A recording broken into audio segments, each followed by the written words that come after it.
Olá, gente, bom dia.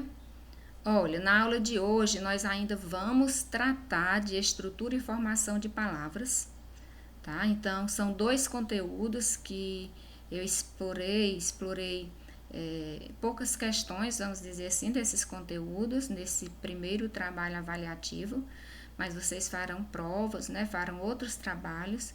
Então, na prova vindoura, né? Ou trabalho avaliativo, tá? Seguinte, nós vamos ainda trabalhar com esses dois conteúdos temáticos, tá? São conteúdos que estão no livro volume 2 e vocês poderão depois fazer leituras desses conteúdos temáticos lá no livro volume 2, tá? Então, nós vamos ainda, em caráter de reforço, eu vou tratar aqui novamente, falar um pouco, enfatizar ainda sobre os aspectos de estrutura e formação de palavras, tá? Para que fiquem dois conteúdos bem explanados, tá? Bem explicitados, para que não fiquem dúvidas, tá bom? E a gente possa estar explorando esses conteúdos em provas vindouras, tá certo, gente?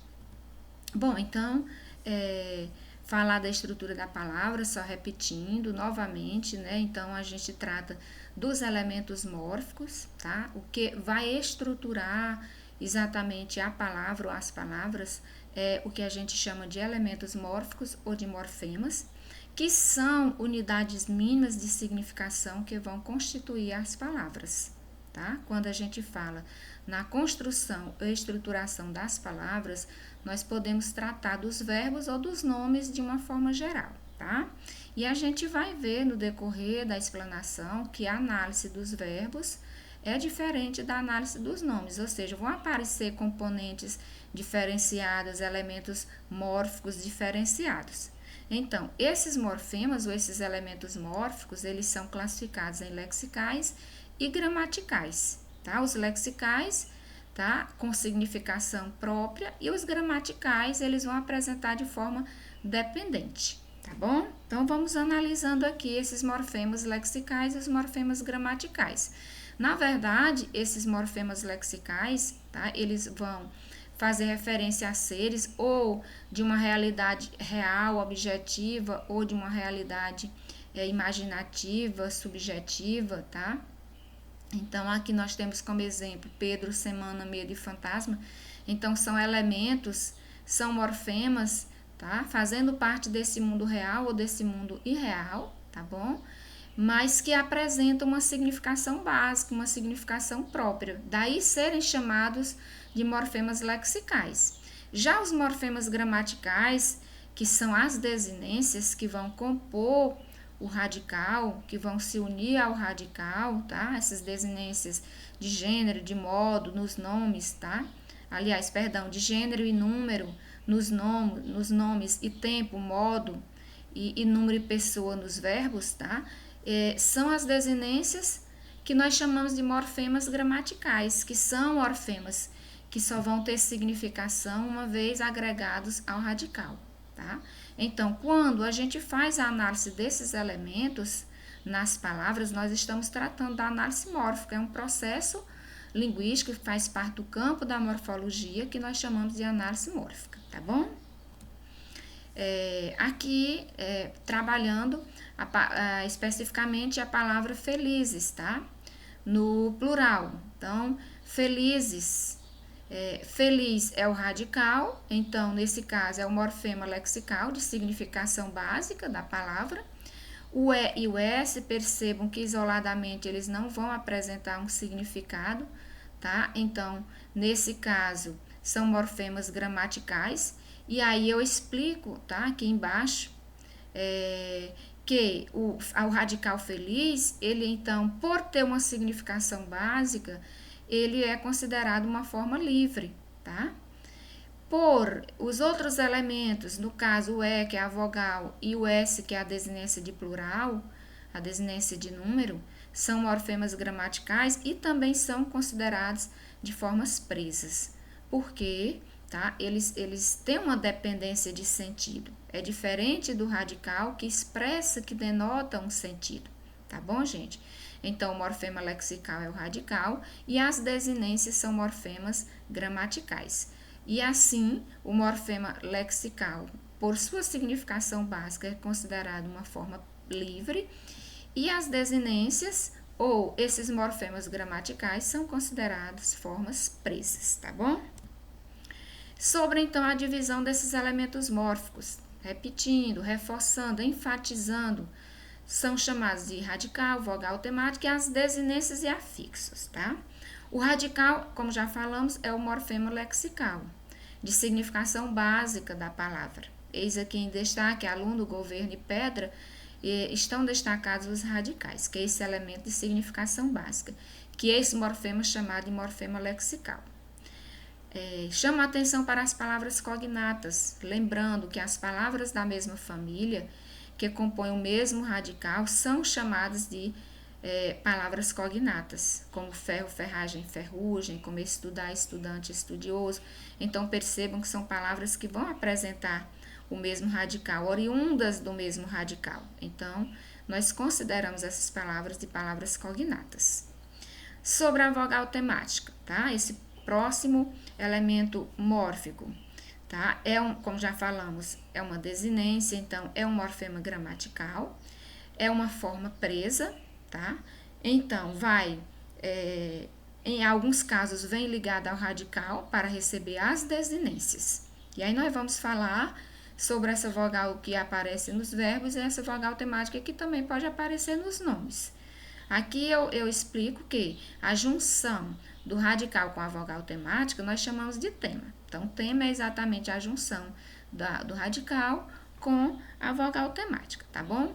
Então, como se divide essa vogal temática? A vogal temática, então, ela pode ser nominal, ela pode aparecer nos nomes e ela pode ser verbal, tá? Ela vai aparecer também, ela pode aparecer nos verbos. Então, essas vogais, quando átonas, e elas não apresentam oposição de gênero, masculino e feminino, que é o caso aqui de mesa, de artista, de base, de livro, percebam que são palavras que não apresentam oposição de gênero, então, a essas vogais nós vamos chamar de vogais temáticas nominais, vogais temáticas dos nomes, tá? Se, porventura, a palavra ela termina em vogal tônica, por si só, a palavra completa forma um radical. Ela não vai apresentar vogal temática, que é o caso de dominó, de café, de bambu. Então, percebam que são palavras que encerram em vogal tônica. Então, por si só, as palavras formam um radical, um morfema lexical, tá certo? Também, se as palavras elas encerrarem em consoantes, aqui mar, raiz e mal, terminando em R, em Z e em L, por si só, elas formam um morfema lexical, um radical. Se essas palavras vierem no plural, mares, raízes, males, então as vogais que aqui estão destacadas passam a ser vogais temáticas nominais, tá bom? Mas se a palavra vier no singular, encerrando na consoante, não aparece vogal temática. Por si só, a palavra é um radical, tá?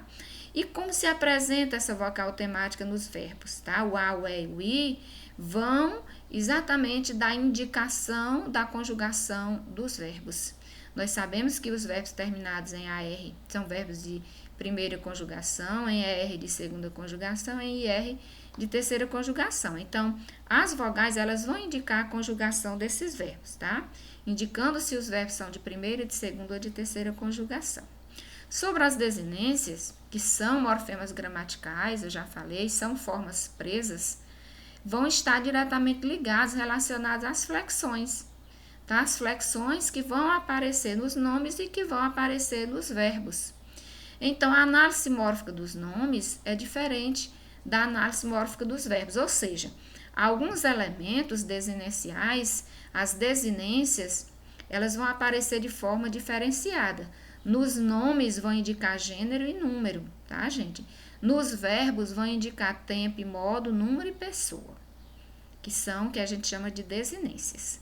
Então, em cantoras e gatas, percebemos que as palavras, elas apresentam oposição de gênero, masculino e feminino, cantoras, cantores, gatas, gatos. Então, por aparecerem apresentar essa oposição, as vogais destacadas são chamadas de desinência de gênero, tá, gente? Viram nos exemplos anteriores, em mesa, em livro, em artista, por exemplo, que as vogais destacadas são vogais temáticas porque não apresentam oposição de gênero. Nesse caso, as vogais já passam a ser desinência de gênero e não vogal temática, tá? Então, aqui em exemplo, a análise de alguns nomes. Mesas e blusas. Em mesas e blusas, nós temos, no caso, a vogal temática, porque mesas e blusas não têm oposição de gênero. Em meninas e lobas, a vogal já é considerada desinência de gênero, por ter a oposição de gênero masculino e feminino, tá bom?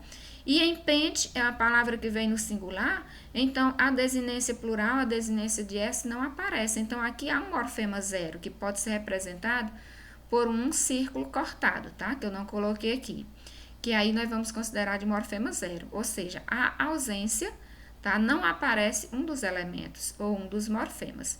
Então, nesse caso, em pente, por a palavra não apresentar oposição de gênero, então já está destacada aqui a vogal, que é chamada de vogal temática, tá bom? Então, lembrem que nos nomes, a vogal, ela ora apresenta-se como desinência de gênero, ora ela apresenta-se como vogal temática, tá bom?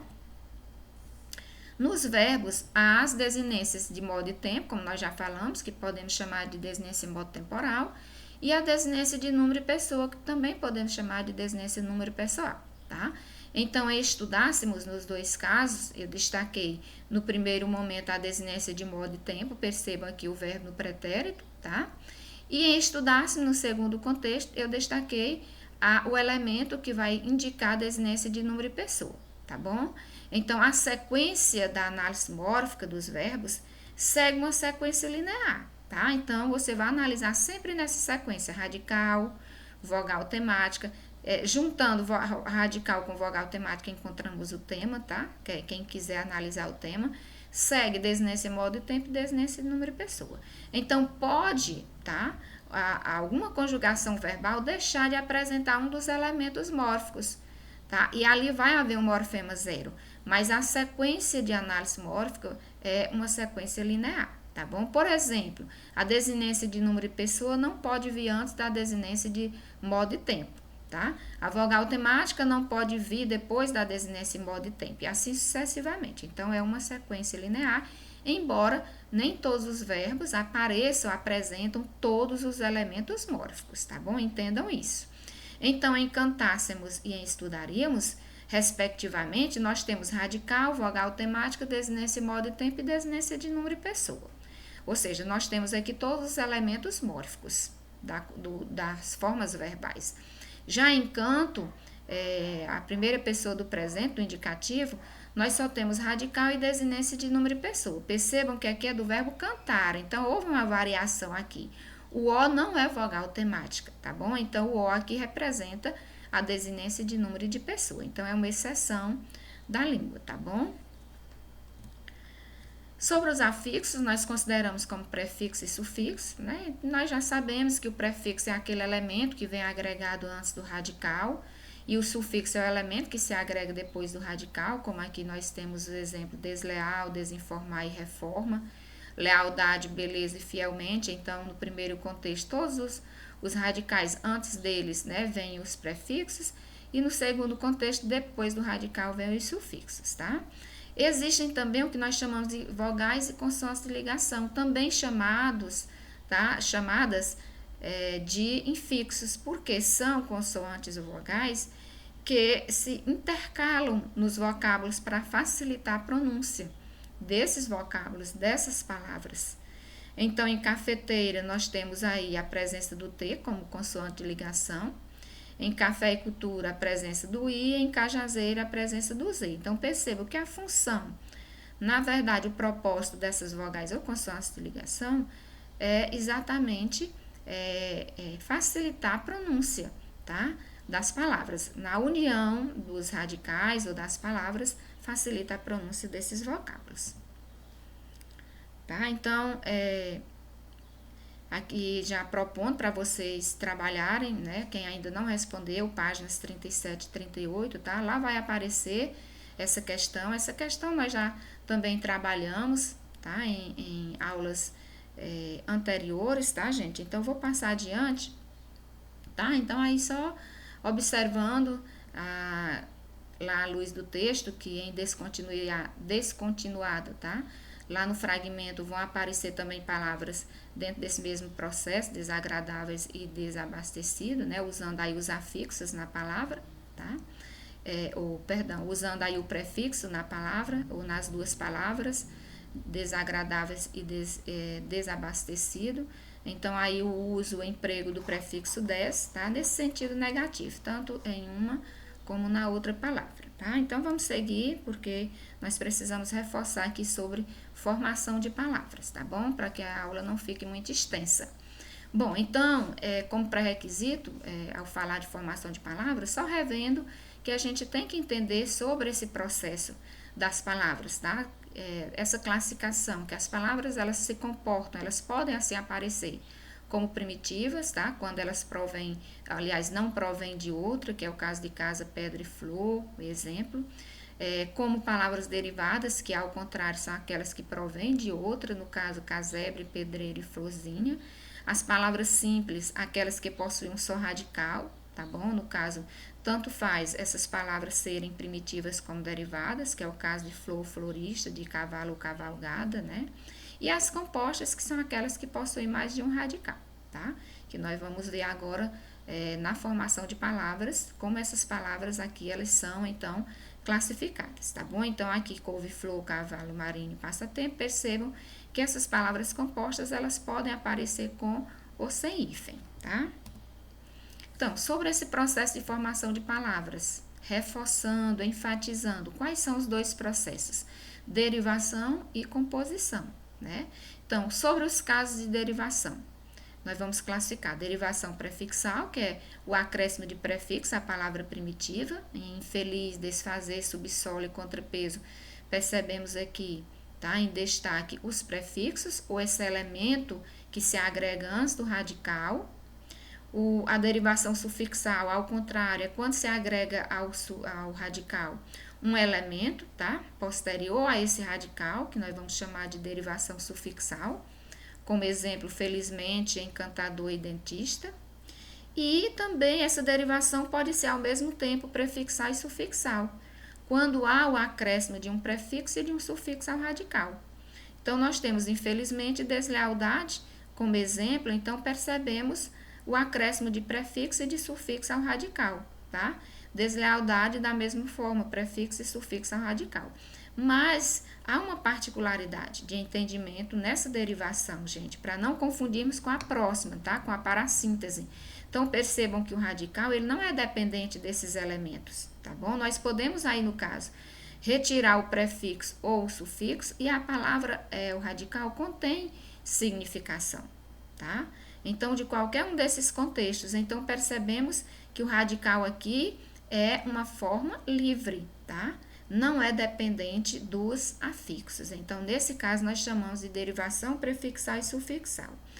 Já quando há o acréscimo simultâneo desses afixos, do prefixo e do sufixo, a palavra primitiva, nós já vamos classificar como derivação parassintética ou parassíntese, que é o caso de entardecer, de desalmar, de entristecer, de enriquecer, de amanhecer, de anoitecer, enfim. Então, são palavras, tá, que a gente percebe o acréscimo de prefixo e de sufixo ao mesmo tempo. Então, o radical, ele é dependente desses afixos. Retirado o prefixo ou o sufixo, tá, a palavra não constitui sentido. Então, entardecer, se tirar o prefixo em, não existe, não tem existência de entendimento, tá, de sentido, a palavra tardecer.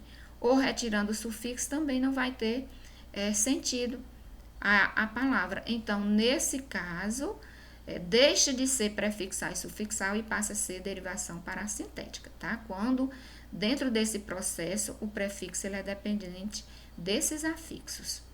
Sobre a derivação regressiva, tá? Forma-se uma nova palavra, tá? Ou uma nova palavra ela é apresentada, ela aparece, obtida pela redução de outra, pela redução da palavra primitiva. Então, combate, luta e resgate são palavras derivadas, oriundas de combater, de lutar, de resgatar, tá bom? Então, percebam que os substantivos derivados, no caso combate, luta e resgate, tá? Derivados dos verbos, indicam ação. Então, resgate, luta e combate são nomes, são substantivos derivados dos verbos combater, lutar e resgatar, tá? Então, são nomes, são substantivos, mas denotam ação, né? Combate, luta e resgate, tá bom? Então, é uma característica dessa derivação regressiva, tá certo? A derivação imprópria, ela resulta da mudança de classe gramatical sem alteração dos elementos mórficos.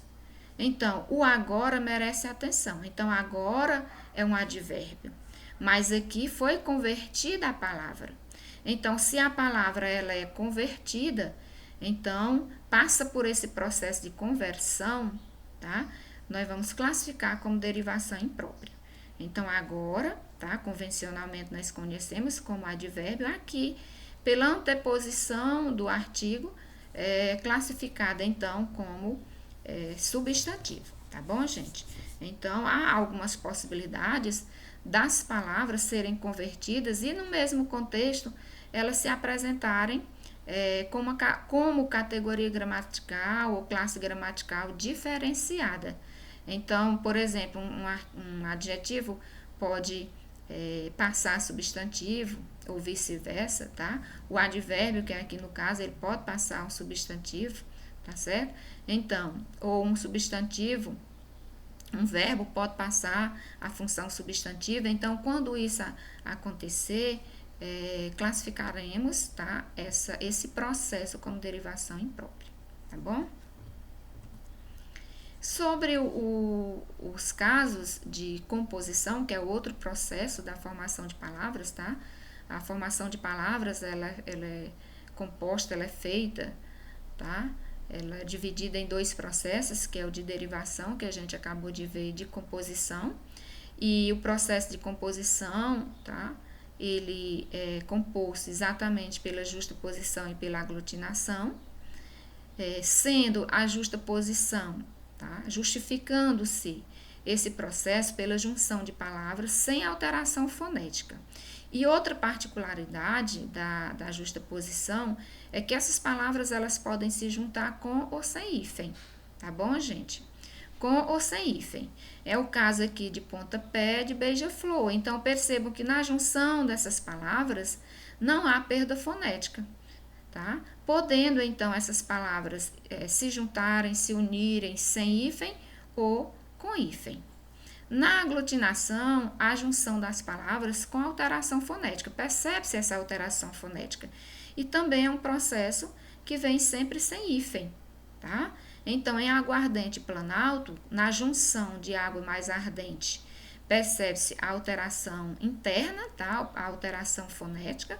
E em plano mais alto também a alteração interna da palavra. Então, a esse processo nós vamos chamar de aglutinação. Repetindo, a justaposição, tá? Não vai apresentar alteração fonética, podendo essas palavras se juntarem com ou sem hífen. E a aglutinação, nós percebemos essa alteração interna, tá? Alteração fonética. E também sempre sem hífen. São palavras que vão se juntar, tá? Sem hífen, tá? Não vai se apresentar essa palavra, ou essas palavras não se apresentarão com o uso do hífen, tá? Que é o caso aqui de aguardente, de planalto, de embora, de pontiagudo, entre outras palavras, tá? E aqui, mostrando outros processos, tá? De formação de palavras, também que nós já discutimos, que é o caso do neologismo, que é a invenção, são palavras reinventadas, criadas, tá? Expressões novas que poetas, autores, enfim, tá? Criam, inventam nos seus textos, nos seus poemas ou em textos, e dá sentido àquela palavra, àquela invenção, àquela criação no próprio contexto, tá? Então, aqui como exemplo, um clássico, tá? Um fragmento de um poema, tá? De um clássico do Manuel Bandeira, que tem como tema o próprio tema neologismo, e ele cria no seu poema um neologismo, tá? Ele junta aqui o pronome com o verbo e cria um verbo, né? no sentido contextual, te adorar, né? Então, aqui ele dá sentido a essa palavra, tá? Como categoria verbal dentro do seu texto. Então, neologismo é essa criação, essa invenção de palavras, tá? Hibridismo já é a junção de palavras com radicais de origens diferenciadas, que é o caso de televisão, de biologia, de sociologia, de filosofia, de automóvel, entre outras, tá? E a onomatopeia representam os sons e ruídos, tá? De uma forma geral. Então, os sons onomatopaicos, tá? Como tic-tac, como pluft, tá? Como blá blá blá, como plaft, tá? O pluft, conforme vocês queiram determinar ou classificar, tá? Então, a onomatopeia, lembrando que é uma palavra que já não recebe mais acento, tá? Então, esse grupinho EI, esse ditongo EI, no meio da palavra, ou seja, em palavras paroxítonas, já não recebe mais acento, tá? Só relembrando aqui esse processozinho da acentuação, aproveitando o contexto da palavra onomatopeia, tá? Que representa exatamente os sons ou ruídos, tá, gente? Então, era isso. Na aula de hoje, eu quis novamente reforçar sobre esse conteúdo, esses conteúdos, estrutura e formação de palavras, tá, gente? Então, leiam esses conteúdos no livro volume 2, tá bom? Para que a gente possa avançar também. Nós vamos, nas aulas subsequentes, nós vamos estar trabalhando alguns conteúdos extras também, aliados, agregados, conteúdos ainda reforçando, tá? Tanto o volume 1 como o volume 2, tá bom, gente? Então, fiquem com Deus e até a próxima aula, se Deus quiser, tá bom?